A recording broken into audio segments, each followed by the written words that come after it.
Nasdaq y mi trabajo es potencializar los negocios en México. Básicamente la marca que represento va enfocado a la pantalla, a los productos que ustedes pueden utilizar para fabricar una pantalla, que de hecho, bueno, va a estar enfocado hacia eso la charla que vamos a tener el día de hoy. Cedo la palabra a Eusebio para su presentación. Gracias, Ale, gracias a FESPA México, gracias a cada una de las personas que decidieron tomar esta presentación de Nasdaq y Sati. Yo me encargo de los negocios de Nasdaq en México y bueno, tenemos un equipo de personas satisfaciendo las necesidades de los impresores serigráficos en el país. Sin más que dar las gracias a FESPA nuevamente, a los amigos de FESPA México por invitarnos, vamos a comenzar. 30 segundos más para que se grabe. ¿Por qué razón decidimos que fuese una capacitación de marco de serigrafía? Simple. En el proceso de impresión serigrafía, el marco es la columna vertebral. Es decir, si una empresa o una persona decide dedicarse a la impresión por serigrafía y no tiene un buen marco, aunque tenga la mejor máquina, va a imprimir porquerías.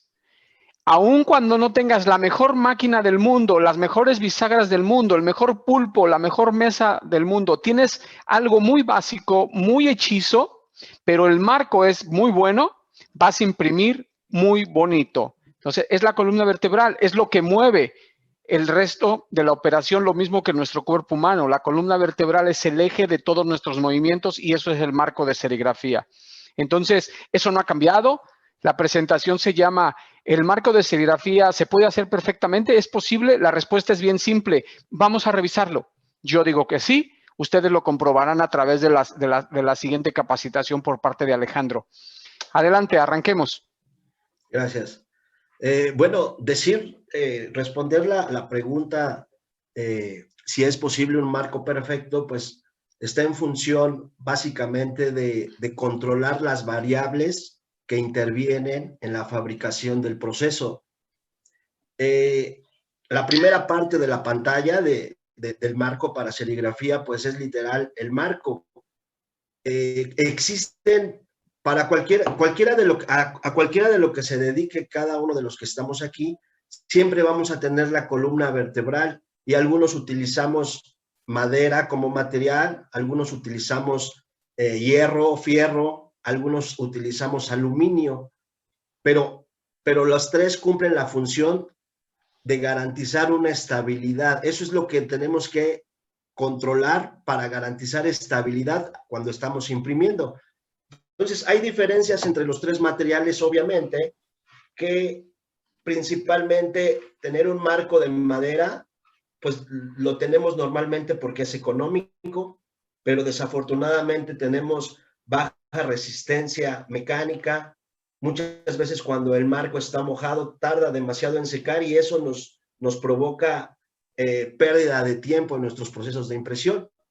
Otro material que es el fierro nos da excelente estabilidad porque es muy fuerte, pero tiene la desventaja de ser pesado, es difícil de manipular. Quienes estamos en los talleres nos damos cuenta que cargar un marco de fierro no es tan cómodo, que aunque me dé estabilidad, no me permite comodidad en el manejo del marco como tal.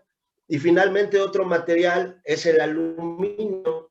El aluminio es el que cumple con las mejores condiciones, porque el aluminio me da buena estabilidad, me da buena manipulación, porque no pesa como tal, lo puedo estar manipulando entre máquina y máquina. Cuando necesito recuperarlo, puedo hacerlo de manera más fácil y sobre todo tiene una larga vida útil. Entonces, cualquiera de los materiales que en este caso estamos presentando, al final no podemos decir que uno sea mejor que otro, porque todo está en función de sus necesidades. Habrá quien pueda adquirir marcos de aluminio, habrá quien necesite o deba adquirir marcos de madera, pero siempre debe de cuidar que las características del marco nos dé estabilidad, porque es quien va a soportar los siguientes pasos de la pantalla, que es la malla, que es la emulsión. Entonces, los tres materiales son, no puedo decir que sean buenos o malos, porque depende de cada uno, de sus necesidades en cada taller. Entonces, hablar de la pantalla como un siguiente, ¿cómo se puede decir? Como una siguiente variable, porque sí, todo esto está lleno de variables, es la malla. Ahora, ya identificamos un marco como tal, ya sabemos que es de madera, ya sabemos que es de aluminio, ya sabemos que puede ser de fierro. El siguiente paso en la construcción de la pantalla es la malla, y dentro de la malla existen más variables que debemos de controlar para lograr la pantalla que necesitamos tener. La primera variable es el material del hilo. Eso es muy importante porque existen en el mercado diferentes tipos de materiales en la fabricación de la malla, y básicamente son tres. Es poliéster, nylon y existen mallas metálicas. Entonces, cada una cumple con cierta función porque, por ejemplo, el nylon nos da buena elasticidad, la malla metálica nos da máxima estabilidad y nos ayuda en efectos antiestáticos, y el poliéster nos da excelente estabilidad. Entonces, es lo mismo que pasa con los marcos. Hay una serie de materiales en el mercado, y normalmente la malla que utilizamos en nuestros procesos de serigrafía debe ser poliéster. Eso es muy importante controlarlo porque muchas veces nuestros proveedores no nos dan siempre lo mismo, y a veces nos pueden dar nylon, a veces nos pueden dar poliéster. Entonces, eso es muy importante controlar para que la pantalla de alguna u otra manera siempre cumpla con las características que necesitamos. Una segunda variable dentro de la malla es la lineatura. Y la lineatura no es más que el número de hilos que hay en un centímetro o en una pulgada, en un centímetro o una pulgada lineal. Normalmente lo reconocemos en el mercado como lineaturas abiertas o mallas abiertas, malla cerrada. Normalmente empieza en una lineatura 12 y termina en una 55. ¿Y eso qué quiere decir? Hablando de una lineatura de 24, por dar un ejemplo, quiere decir que hay 24 hilos en un centímetro lineal. Eso es lo que habla, eso es a lo que se refiere la lineatura. Y en una malla cerrada, una lineatura 90, quiere decir que hay 90 hilos en un centímetro lineal. Entonces, identificar, ya sé que como primera variable ya supe que mi malla debe ser poliéster, y ahora mi segunda variable en la malla es qué lineatura me gustaría, qué lineatura necesito, qué es lo que voy a imprimir. Normalmente las lineaturas abiertas me permiten depósitos mayores de tinta, y las lineaturas cerradas me dan menos depósito, pero me ayudan a reproducir mejor los detalles. Entonces, como segunda variable podemos hablar de la lineatura. Una tercera variable en la malla es el tipo de tejido. Eso también es muy importante de identificar. Y no es más que existen mallas que se fabrican con doble tejido o con un tejido sencillo. Normalmente se identifican con una PW o una TW, y significa la manera en que se fabrican. Si se dan cuenta, una malla PW que es 1 a 1 pasa un hilo por encima de otro y se teje 1 a 1. Y en el caso de la TW son dos hilos que pasan primero pasa un hilo por debajo de 2, luego pasa por 1 y luego pasa por 2. Y eso es muy importante que se tiene que identificar porque si nosotros estamos acostumbrados, que de hecho debemos de utilizar la malla siempre PW, es la malla más correcta que nos va a permitir estabilidad y constancia a la hora de imprimir. Y si no sabemos identificar esta variable, resulta que muchas veces el proveedor me puede dar una TW y aunque yo haga el mismo procedimiento siempre, ya me afecta a la hora de depositar la tinta. Entonces, esta es una variable que también tenemos que controlar en la malla, PW o TW. Ya tenemos identificadas dentro de la malla 3 variables: el material del hilo, la lineatura y el tipo de tejido. Una cuarta variable es el grosor o el diámetro del hilo.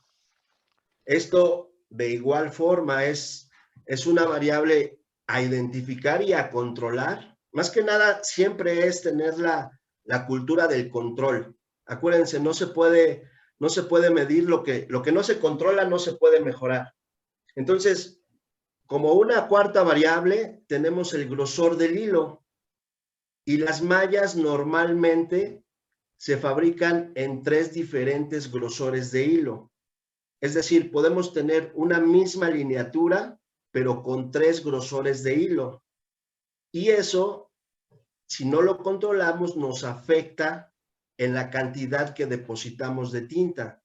Por eso es algo que tenemos que tener el control e identificar que siempre que estemos trabajando con la malla que seleccionamos, garantizar que siempre nos llegue con las mismas condiciones y características de material en el hilo.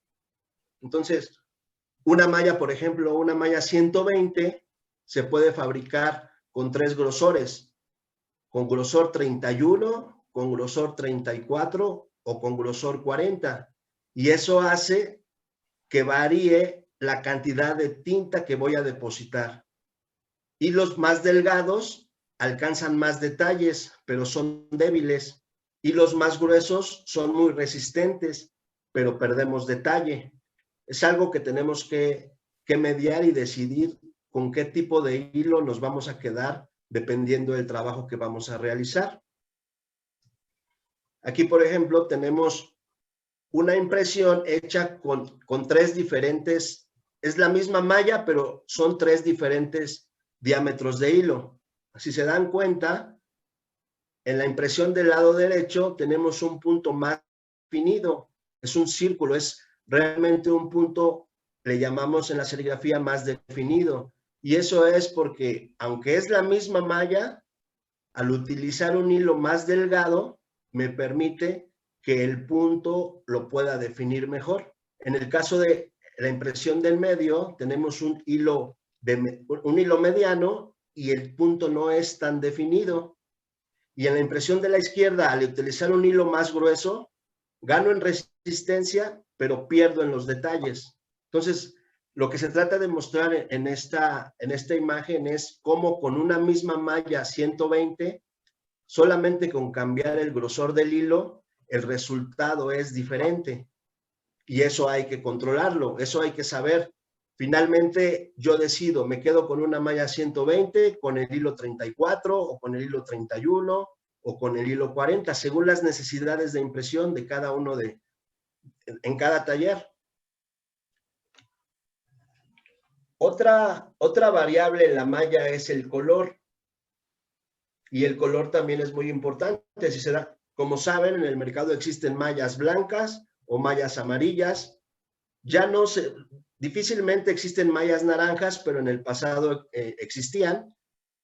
Y la única razón es porque la malla blanca, normalmente cuando la exponemos a la luz, existe un fenómeno de difracción y la malla amarilla absorbe la luz. Entonces, la razón de tener mallas amarillas y las mallas blancas es porque con mallas amarillas podemos obtener mejores detalles. Con mallas blancas, al existir un fenómeno de difracción de la luz, los detalles no son los que esperamos.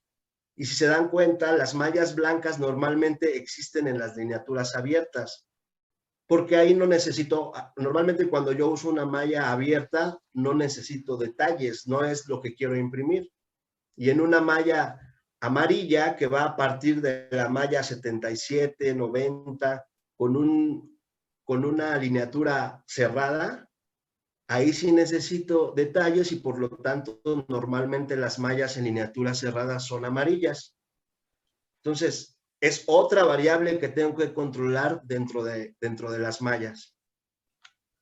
Aquí hay un ejemplo en donde es la misma malla, es una misma malla 120 o 140, cualquiera que sea, pero simplemente con cambiar el color, observen lo que sucede en la imagen de arriba. Puedo tener mayores detalles porque ahí utilicé una malla amarilla o naranja en este caso. Y en la parte de abajo fueron las mismas condiciones, pero simplemente con usar una malla blanca ya pierdo los detalles, como se observa en la imagen. Entonces, también el color en la malla impacta en el resultado de la impresión. Por eso es muy importante definir y tener el control de qué color voy a utilizar en determinada impresión, en determinado trabajo. Entonces, al final, siempre esto me gusta mostrarlo porque muchas veces cuando compramos malla, vemos que la malla está marcada, le llamamos tintada, en la parte, en algún lado está tintada y vemos cosas raras o vemos números raros. Y me gusta siempre mostrarlo para identificar de qué se trata. Ahora, después de que ya vimos estas variables, podemos entender la nomenclatura en una malla. Y esto no es más que los primeros números, 120 diagonal 305, significa la lineatura, pero la está mostrando, es una malla 120 en centímetros o una malla 305 en pulgadas. Es lo mismo, nada más es la conversión de hablar 120 en centímetros. Si yo lo convierto a pulgadas, son 305 en pulgadas, pero hablamos de lo mismo. Después hay un punto y hay un número, hay un 34 en este caso. Quiere decir que el grosor de la malla, el grosor del hilo, es con un diámetro de 34 micrones. Entonces ya hablamos 120, malla 120 con un grosor de 34 micrones, y después sigue la nomenclatura del ancho de la malla, que normalmente aquí es con un ancho de 160 centímetros, y finalmente viene el tipo de tejido que es PW. Estamos hablando, de acuerdo a lo que ya revisamos anteriormente, la PW significa tejido 1 a 1, y al final me marca una Y que significa el color. Entonces, con todo esto ya puedo identificar de qué se trata la malla que voy a recibir, o cuando voy a comprar una malla, puedo controlar mis variables dentro de la malla.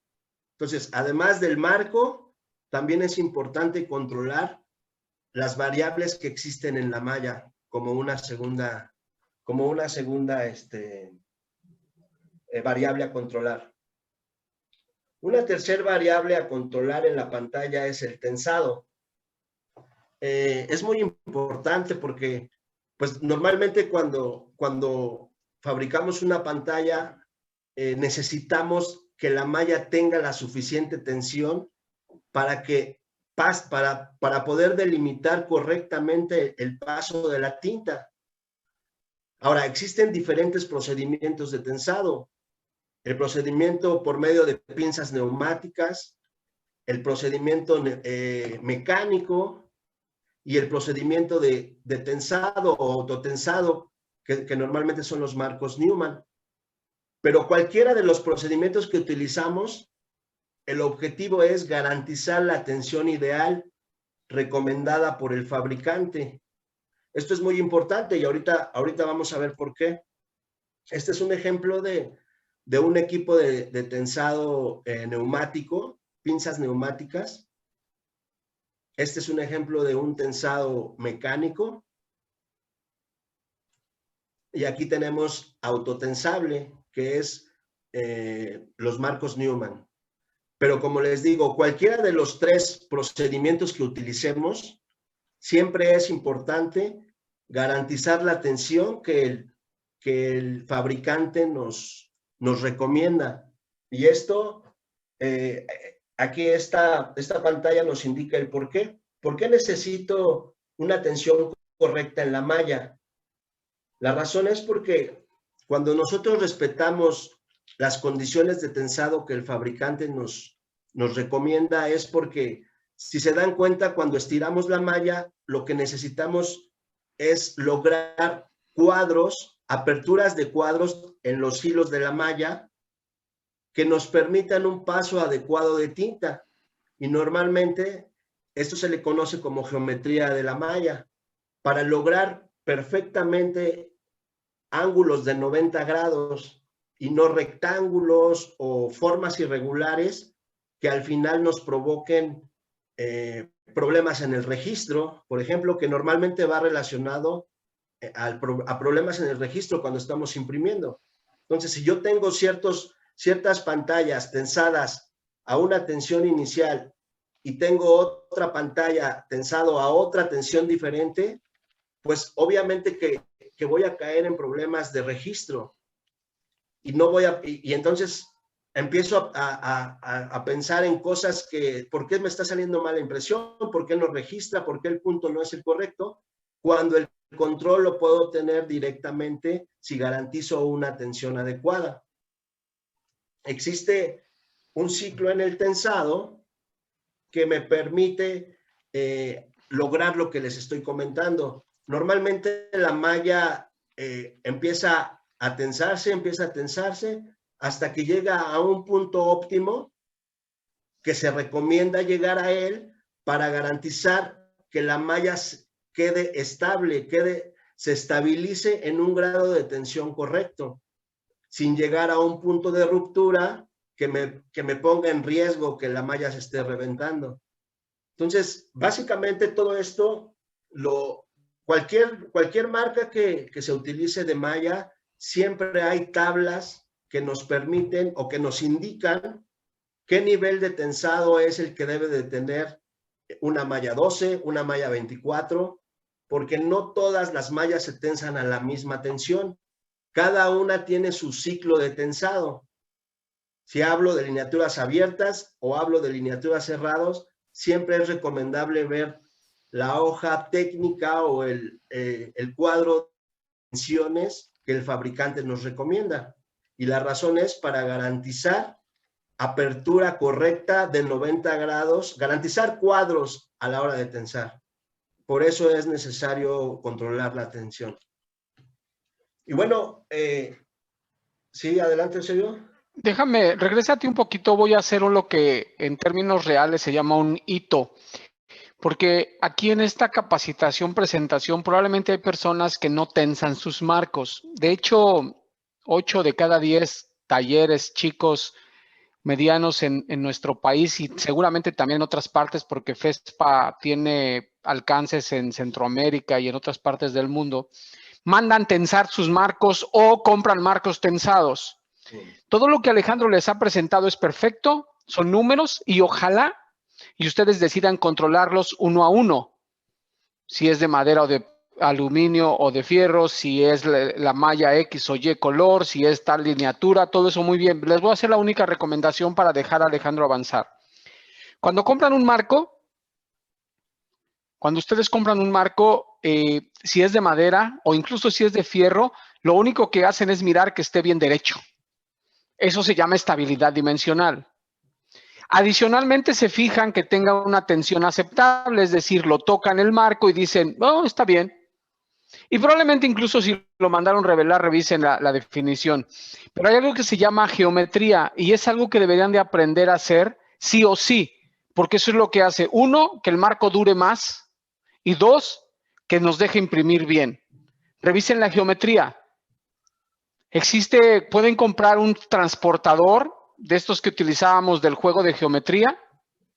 Si no lo tienen, hay unos especiales para hacerlo, pero con cualquiera se puede, un transportador o incluso una escuadra. Observen a trasluz y vean si los hilos están derechos. Si ven hilos chuecos, no compren ese marco. Va a durar menos de la mitad de lo que debería.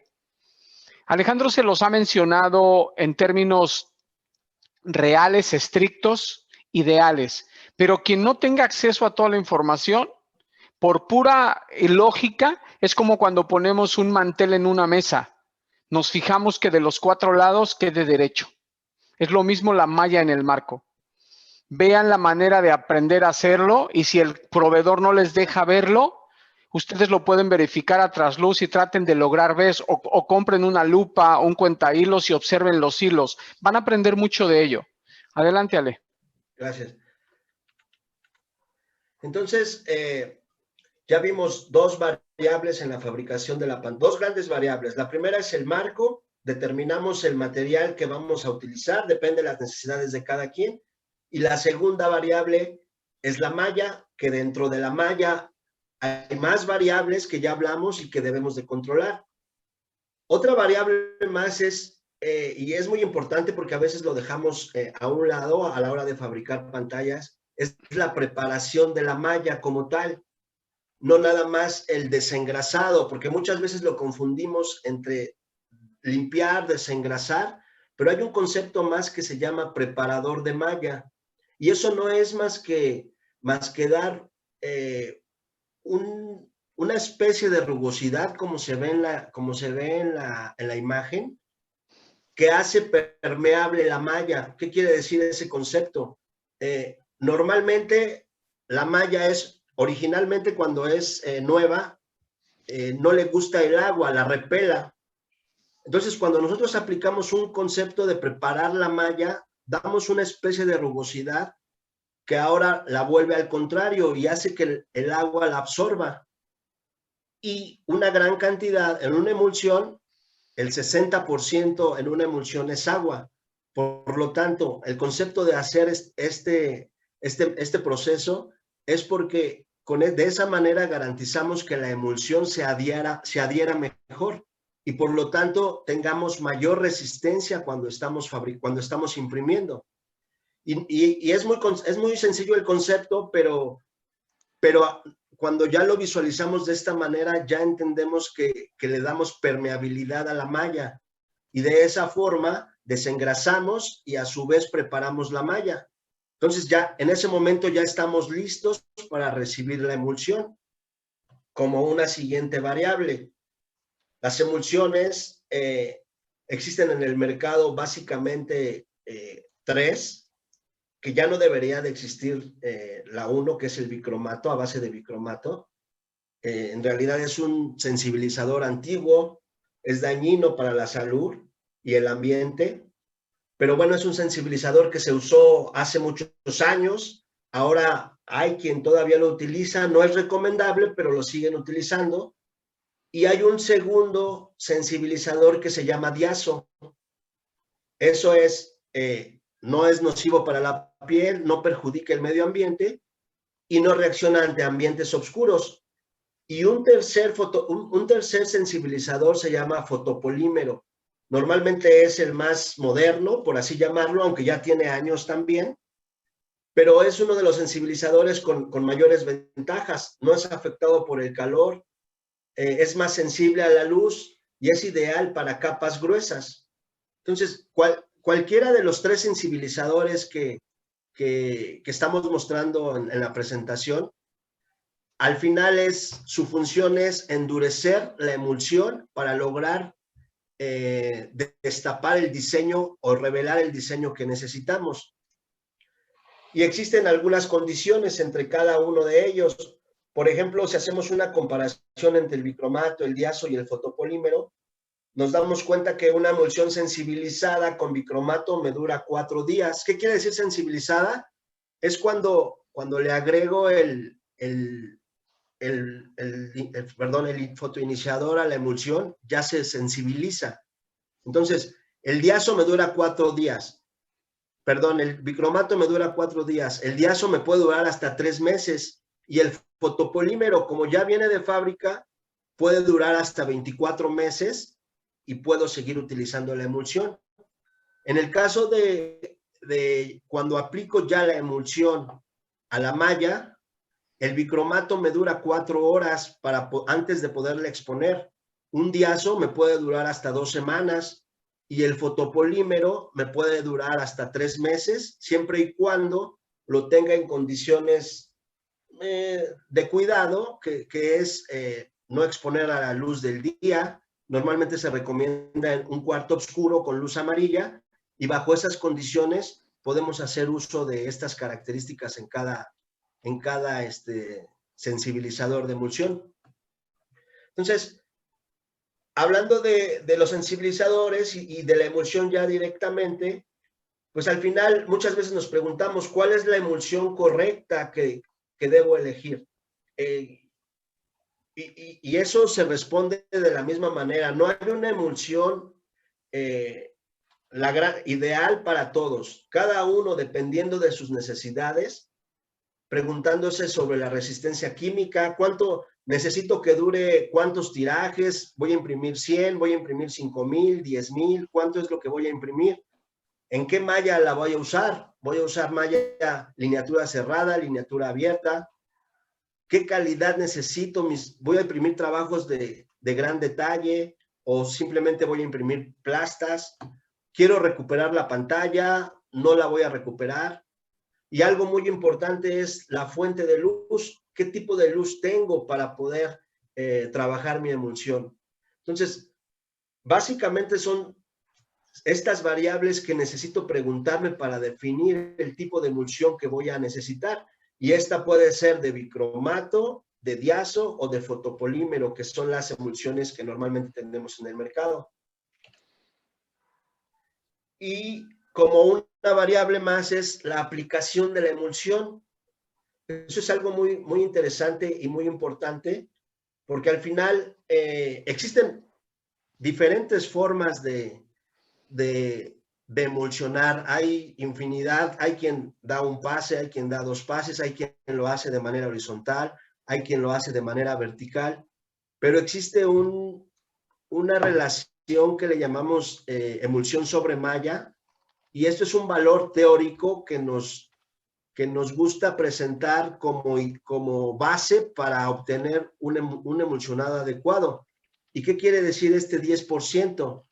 El objetivo de este 10% es lograr una capa de emulsión lo suficientemente gruesa que me garantice el 10% de lo que mide mi malla. Por ejemplo, si nosotros midiéramos la malla 120, nos damos cuenta que al aplicar con un micrómetro se mide la malla, nos damos cuenta que nos da 35 micrones. La teoría nos dice que el 10% de 35 es 3 micrones, y esa es la cantidad de grosor que se recomienda teóricamente sobre emulsión sobre malla. Es un factor teórico que nos da la base. No es una regla, pero ayuda bastante. Entonces, cualquiera que sea la forma de emulsionar, siempre nos interesa lograr una capa suficientemente alta que me permita detener la tinta cuando estamos imprimiendo. Yo le llamo que la emulsión es el empaque de la tinta para que finalmente obtengamos algo como esto. Esto es una visión microscópica de una emulsión como tal, y si se dan cuenta, tiene suficiente altura que me permite detener la tinta cuando estoy imprimiendo. Y eso es lo que en realidad me da si el detalle o la línea o lo que esté imprimiendo tenga una buena calidad de impresión, una buena definición, le llamamos. Entonces, cualquiera que sea el método de emulsionado, al final necesitamos lograr una capa por encima de la malla que nos permita delimitar el paso de la tinta. Con un término un poco coloquial, como lo mencionaba Eusebio, nos damos cuenta cuando tocamos la emulsión, siempre hay que notar un poco de altura, como que sí hay una diferencia entre la emulsión y la malla, porque muchas veces es plano y eso ya no nos permite una buena definición cuando estamos imprimiendo. Aquí este es un ejemplo de la emulsión vista microscópicamente, cómo se debe de ver con una capa suficientemente gruesa para delimitar el paso de la tinta. Otra variable en la emulsión es el secado. Es muy importante, es algo que sabemos que a veces por las prisas, sabemos que a veces porque ya necesito sacar la producción y porque ya se me reventó una pantalla, necesito hacerlo rápido y no le doy el tiempo correcto de secado. no le doy el tiempo adecuado que debe de llevar la emulsión para el secado. Y entonces eso me provoca que después, cuando estoy imprimiendo, si no seco bien, resulta que la pantalla se empieza a porear, resulta que la emulsión empieza a caerse en pedazos, pero no es más que porque no le di el tiempo correcto de secado. Me gusta presentarlo porque, aunque a veces es insignificante, cuando estamos fabricando una pantalla, muchas veces es el motivo principal del por qué una emulsión no resiste las cantidades de los tirajes que deberían de resistir. Y finalmente, otra de las variables en la emulsión es el tiempo de exposición. Es el tiempo que le voy a dar de luz, pero todo está en función de saber qué tipo de lámpara tengo, el espesor de la emulsión, qué color en la malla estoy utilizando, qué tipo de emulsión es, si es bicromato, si es fotopolímero, si es diazo. Entonces, uniendo todas esas variables ya puedo determinar mi tiempo de exposición, pero lo más recomendable siempre es hacerlo con un calculador de exposición. Existen en el mercado diferentes tipos de calculadores de exposición, desde filtros como el que están viendo ahorita, o también existen medidores de endurecimiento de emulsión que también nos permiten determinar el tiempo correcto a la luz que debemos de exponer la emulsión. Entonces, finalmente todo esto son controles que debemos de tener para garantizar que siempre la emulsión lleve el endurecimiento correcto y nos resista el suficiente tiraje que estamos trabajando. Ya depende si es base agua, ya depende si es plastisol, si es base solvente, a lo que nos dediquemos siempre es necesario, siempre será necesario utilizar un medidor como estos que nos garantice saber si nuestra emulsión está bien endurecida o deberíamos dar más o menor tiempo de exposición. Entonces, básicamente hay tres formas de saber si una emulsión está bien, está correctamente trabajada. Cuando una emulsión no está expuesta, pues obviamente que cuando nosotros revelamos, toda la emulsión se cae. Cuando está sobreexpuesta, ganamos en endurecimiento, pero perdemos en detalles. Y cuando nos falta luz, podemos tener bastantes detalles, pero no está lo suficientemente fuerte para garantizar que la emulsión resista lo necesario en el proceso de impresión. Y bueno, pues prácticamente a grandes rasgos es algo que tenemos que controlar. De alguna manera son las variables que se involucran en la fabricación de una pantalla. Me gustaría ceder la palabra a Eusebio, si hay algo más que comentar.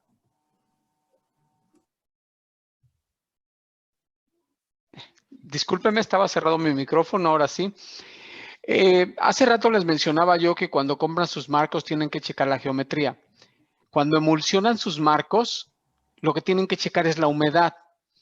Y la mejor manera de que lo pueden hacer es, si ya se las entregaron seca, mójenla.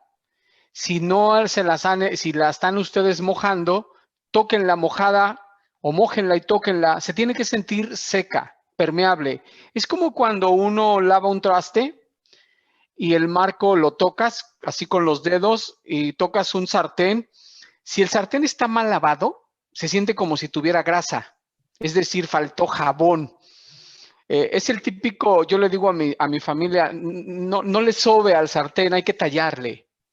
Entonces, si el sartén no fue bien lavado, le faltó jabón, le faltó espumita, cuando lo toca se siente babosito. Lo mismo pasa con los marcos de serigrafía. Se sienten babosos, eso quiere decir que ese marco no va a aguantar en la máquina, ni en el pulpo, ni en la mesa. La emulsión se va a comenzar a caer. Quiere decir que le faltó tiempo de secado o le faltó tiempo de exposición.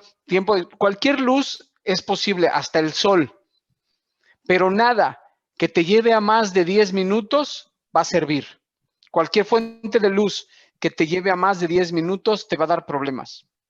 Eso recuérdenlo siempre. Hay fuentes de luz que son menos de 1 minuto, hay fuentes de luz de 3, de 5, de 7, pero una fuente de luz que te diga que no queda ni con 10 minutos, no va a quedar ni con 100. ¿Sale? Nada más era un tip que les quería yo dar. Otra cosa fundamental de lo que dijo Alejandro. Para que ese marco dure, porque es algo que queremos, lo que más nos duele es comprar marcos. Para que el marco dure, necesitamos que la emulsión agarre muy bien. Bueno, le tienen que volver a tallar. El cuidar las pantallas no significa hacerlo con esponja. Tállenle con un cepillo. Y la mejor manera de decir un cepillo tipo de dientes, obviamente no dental, pero que se siente igual de durito, un cepillo de dientes es ideal para permear la malla. Pero si no tienen un cepillo a la mano, todo el mundo debe de encontrar la manera de conseguir. Es una esponja que viene dentro de los arreglos florales.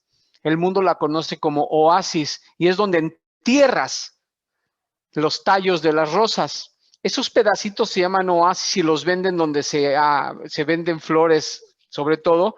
Si le tallan con eso, la malla logra permear tan bonito que la emulsión va a durar muchísimo más. La pantalla va a durar muchísimo más. Se pueden dar cuenta, hagan un marco que no le hagan nada y hagan un marco donde le tallen con algo. Y van a ver cómo ese marco lo marcan y va a tener una vida útil mucho más alta porque como está permeada la emulsión, va a ser más sencillo trabajar la emulsión en ella, en la malla. En fin, solamente es un tip para quien tiene sus marcos muy básicos. Adelante, Bere,